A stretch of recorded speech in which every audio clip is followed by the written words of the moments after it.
गुजरात के प्रखर कथाकार जिग्नेश दादा वडोदरा जिला के चांदोद में स्थित परमहित धाम आध्यात्मिक संकुल पहुंचे, जहां उनका गर्मजोशी से स्वागत किया गया।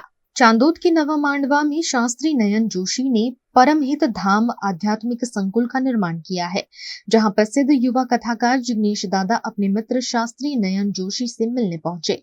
नयन महाराज के आमंत्रण को स्वीकार कर जिग्नेश दादा यहां आए, जहां उनका गर्मजोशी से स्वागत किया गया।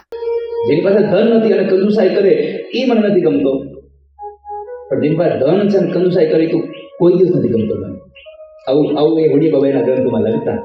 તો આપણને પ્રભુએ અહીંયા આટલું સુંદર ધામ નયનભાઈએ બનાવ્યું અને આપણને આ રમણીક ક્ષેત્ર મને ગમ્યું. આમ તો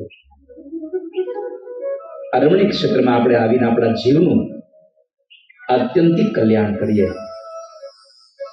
આ જીવ શ્વાસ અંદર લઈ જાય છે, એ બહાર કાઢશે કે નહીં એની ખબર નથી. બહાર કાઢ્યા પછી નવો શ્વાસ અંદર લઈ જશે કે નહીં એની ખબર નથી. આ આંખો ખુલી રહેશે કે બંધ થઈ જશે એની ખબર નથી.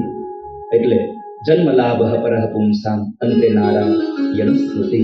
ભગવાનનું સતત ભજન કરજો વાલા ભક્તજનો, એના સિવાય કશું કામ નહીં આવે.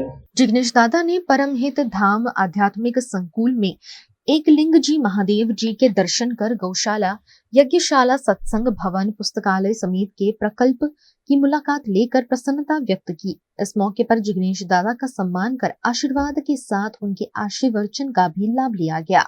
खूब प्रसन्नता है, आप જોઈ શકો છો અમારા ચહેરા ઉપર કે નયનભાઈનો અમારી સાથેનો જે પ્રેમ છે.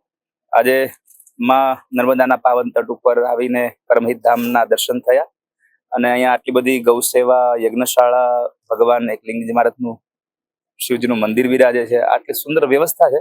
આનંદ થયો છે. ભગવાને પ્રાર્થના કરે કે આ પરમહિત ધામ હજી ઘણા લોકોનું પરમ કરે, હિત કરે અને આ પરમહિત ધામ હજી ખૂબ વિશાળ એવા ક્ષેત્રમાં વિકસિત થાય એવી ભગવાને પ્રાર્થના.